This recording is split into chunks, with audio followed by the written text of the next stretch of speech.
Yeah, so my name is Bill Westlin. I've been at Uber for about a year and a half, where I work on performance embedded in the infrastructure organization.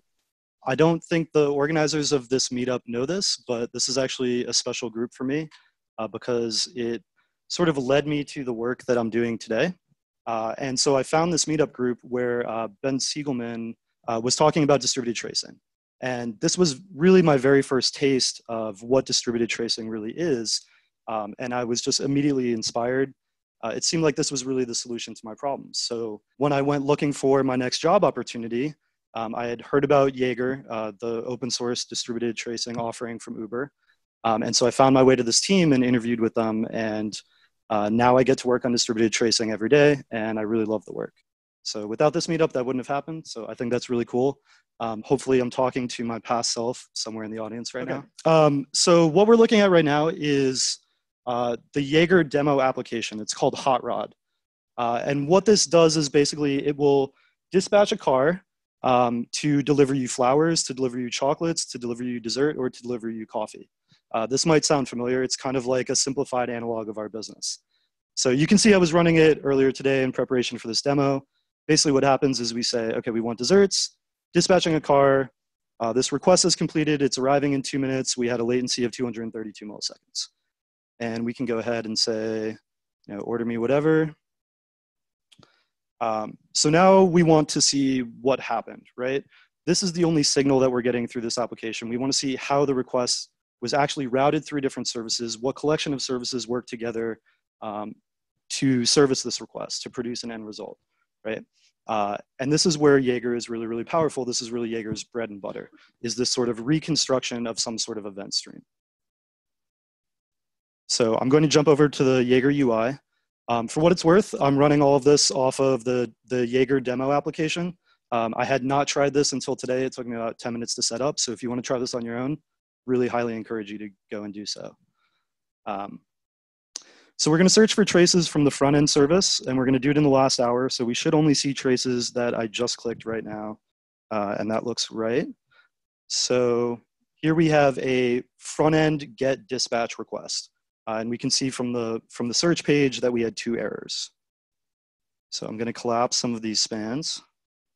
So I just said the word spans. I think probably I should touch on terminology here. So work processed at each individual service emits what's called a span. And this is basically a data blob that represents what happened at that service. The collection of all spans pieced together is called a trace. So what we're able to do here is trace through our distributed system and see what happened at each service involved. Okay, so at a high level, what we're looking at is that we had a single request to the get dispatch endpoint. And this took 670 milliseconds. This little red icon indicates that there were some errors encountered while processing this request. If we expand it a little bit, what we can see is that there were several sub-requests that were needed to perform this single request. So this dispatch endpoint reached out to a customer service, a driver service, and several routing services in order to perform what it needed to do. We can dig into this deeper. So when it hit the customer service, it looks like the customer service is really just a thin proxy to MySQL, basically just a wrapper around this select statement. If we look into the driver service, we can see that this find nearest endpoint is really just kind of making these serialized calls out to Redis. Okay, and each of these route requests are just hitting this route endpoint, and it looks like they're not backed by any database. Okay, so maybe there's some caching involved here. These services might have all been scheduled on different machines. They could have been scheduled in different data centers across the world. But through Jaeger, we're able to piece back together a complete picture of what just happened. This is basically my dream from 2 years ago, right? This is being able to reconstruct a distributed database transaction. Not only that, but we can see for like this driver service, for instance, when it called into Redis here, there was an error thrown. That's what this red icon indicates.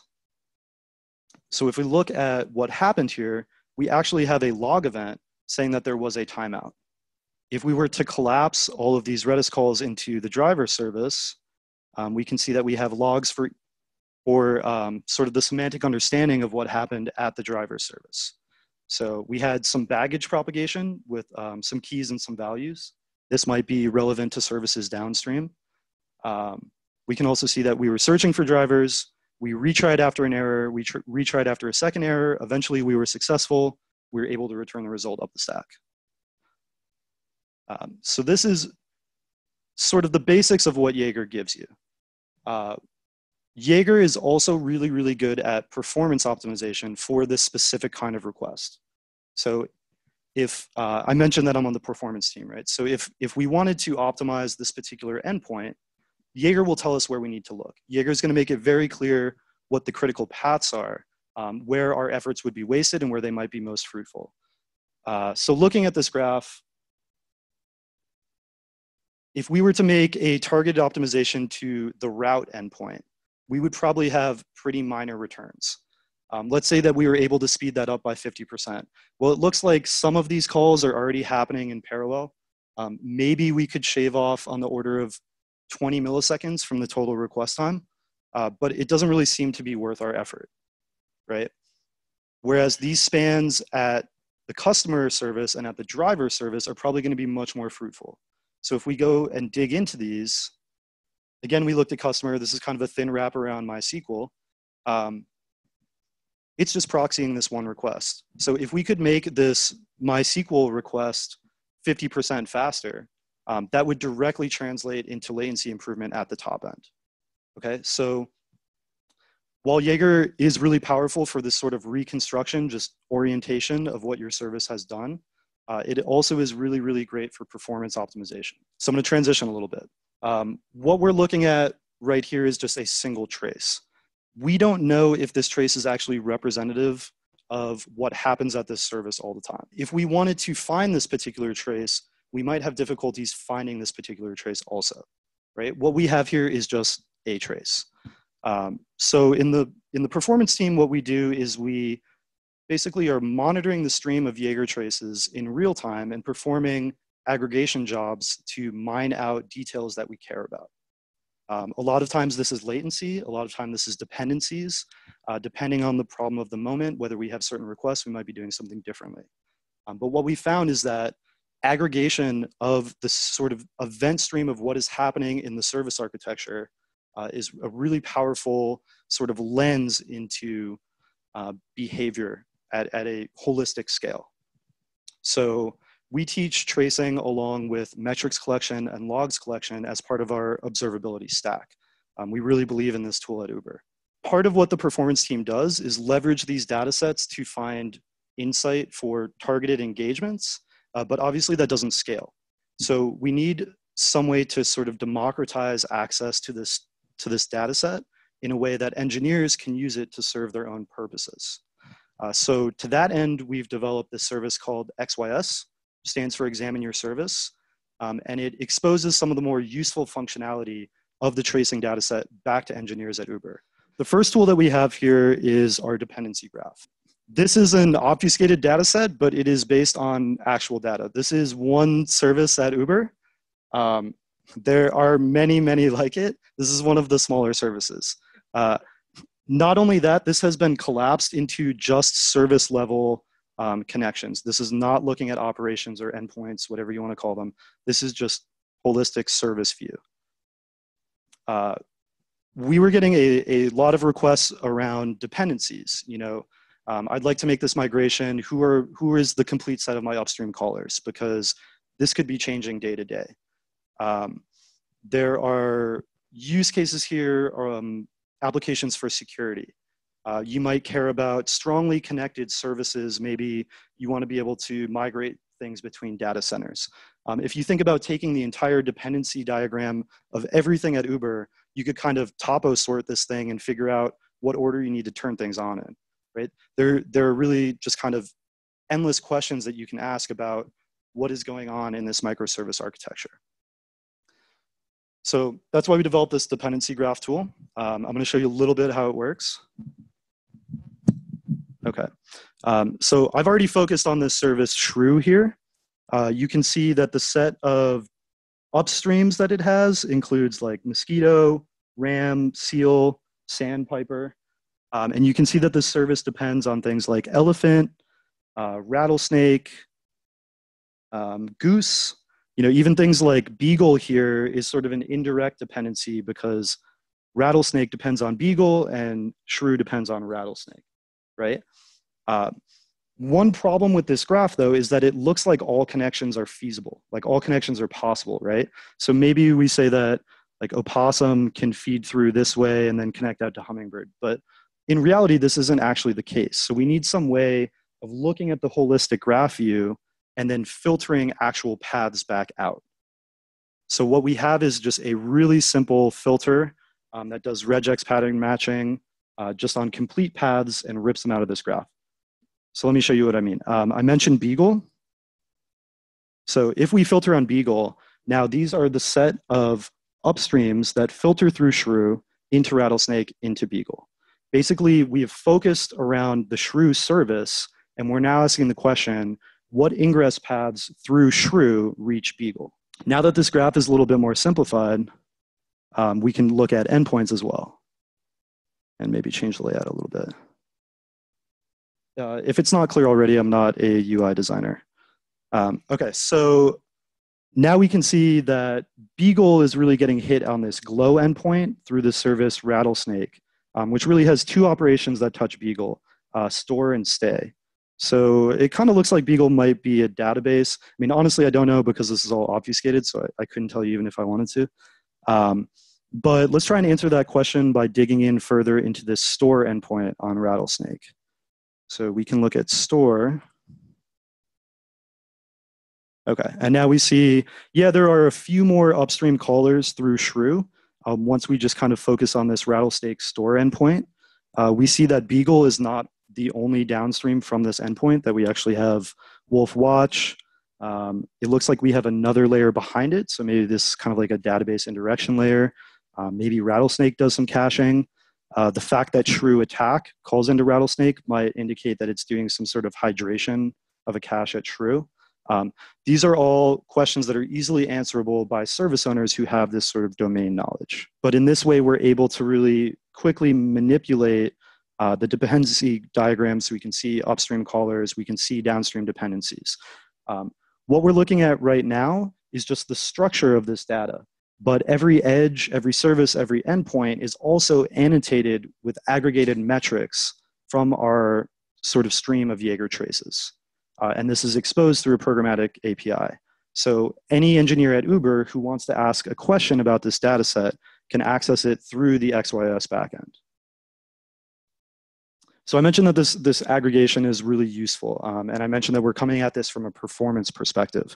So going back to this trace we were looking at before, this 300 millisecond call to MySQL, is this normal? Do we know where this falls in the latency distribution? There's nothing that this trace tells us about how average this might be. And on top of that, when we look at a service's performance, we want to look at it holistically. To that end, we also have an aggregation job that's building out histograms based on all of these recorded metrics along these paths. So let me show you what that means. Okay.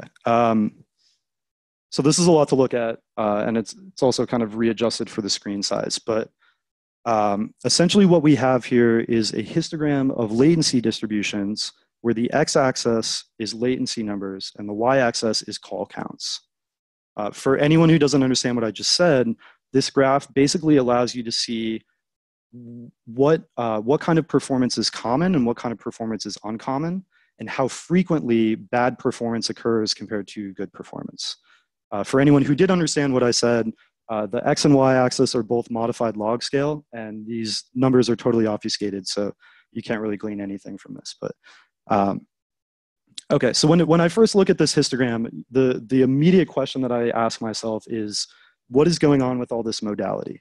I mean, human brains are just really good at pattern recognition. I look at this and I see some kind of normal distribution here, maybe there's like 2 right here. There's kind of a larger distribution here. And this makes me think about how the service operates. I mean, is this one service with multiple endpoints where we're sort of multiplexing concerns that take different amounts of time? It could be the case that we have an upstream caller or multiple upstream callers that just have different intrinsic workload. So maybe the service always processes the same type of request, but upstream A calls into it and gives it a small amount of data, and upstream B calls into it and gives it a huge amount of data. So our processing time varies depending on the request.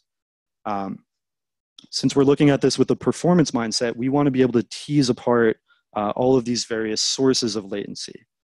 It could even be the case that both upstreams and downstreams endpoints operate identically, and this is due to variance in downstream services.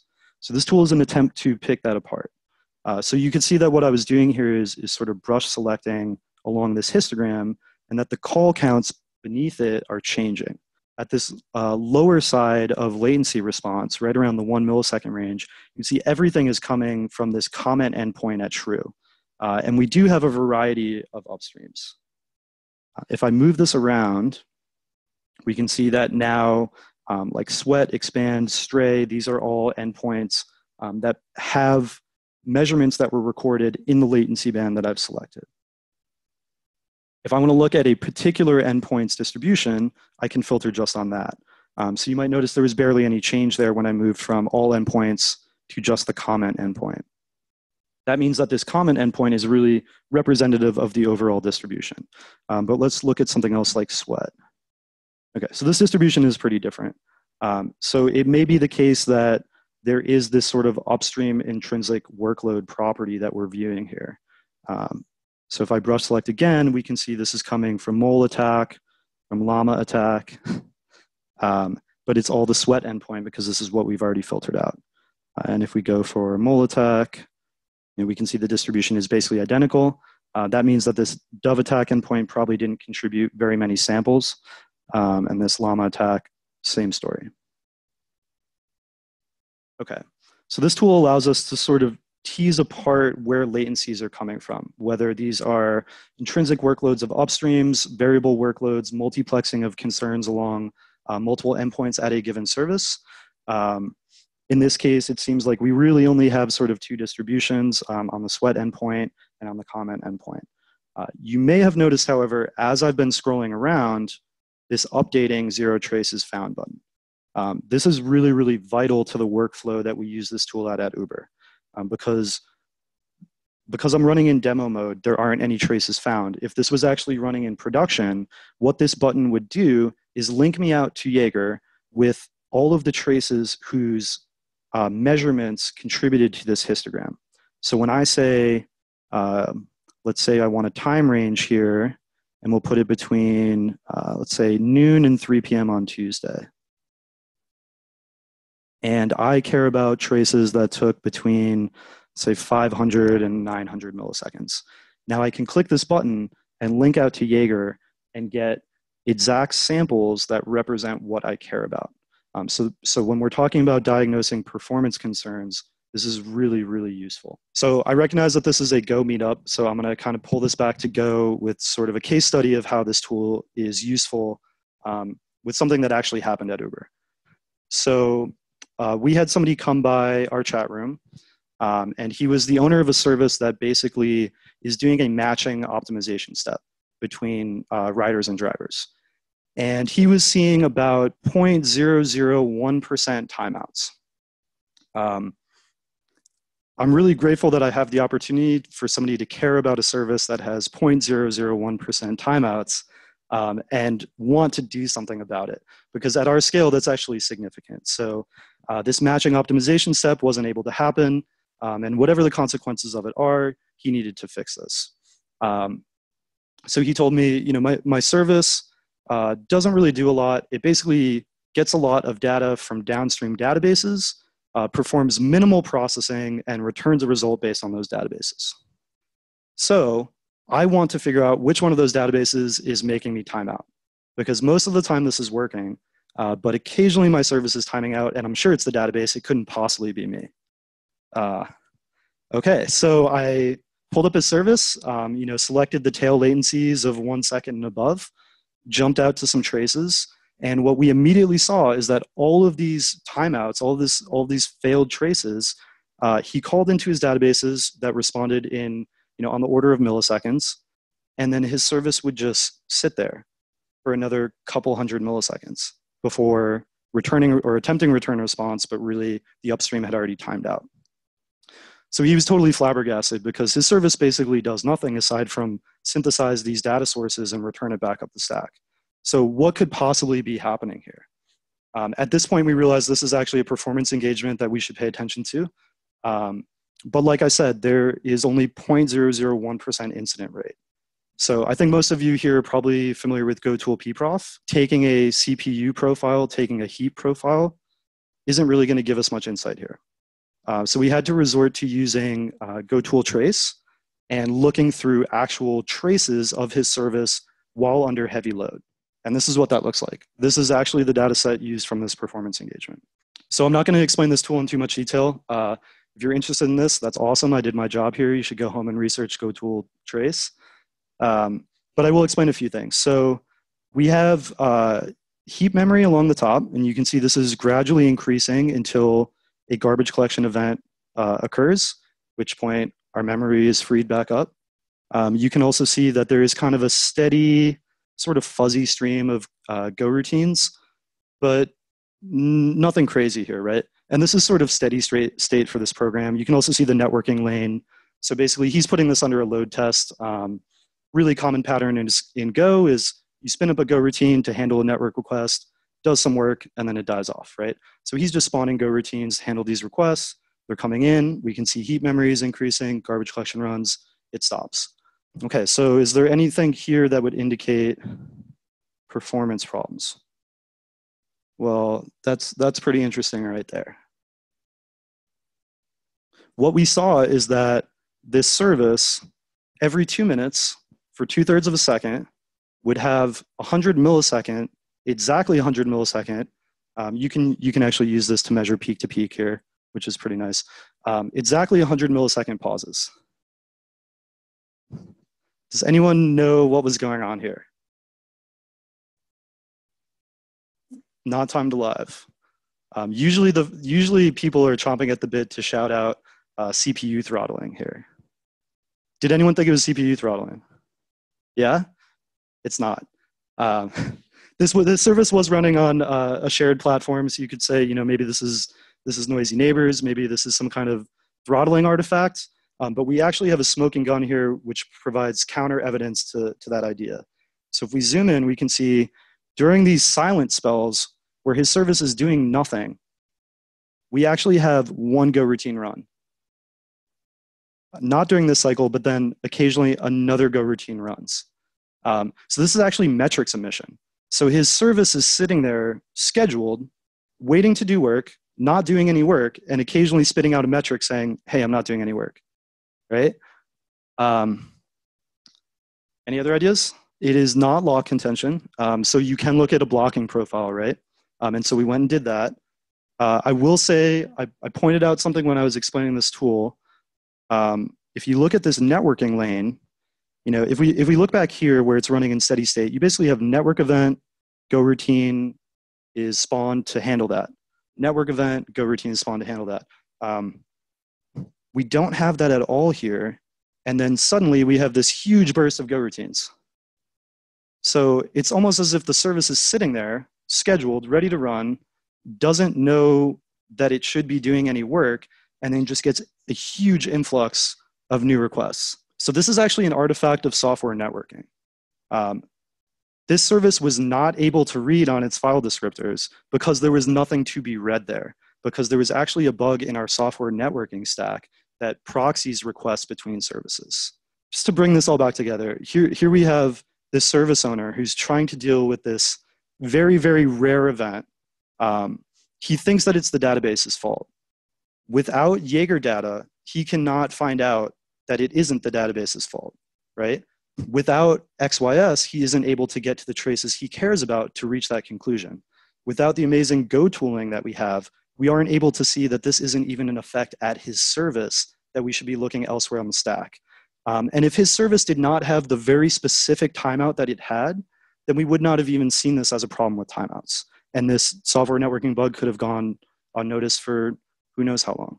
So again, these XYS tools are going to be incorporated into Jaeger's open source. If you think that these kinds of performance problems are interesting, which only come about through the interaction of several extremely complex systems in ways that you really weren't expecting or intending, then you should probably come work here at Uber. My team is hiring, and the Jaeger team is, as well as a bunch of others. So thank you very much for listening to me. I'm really, really glad to be here, and come find me after.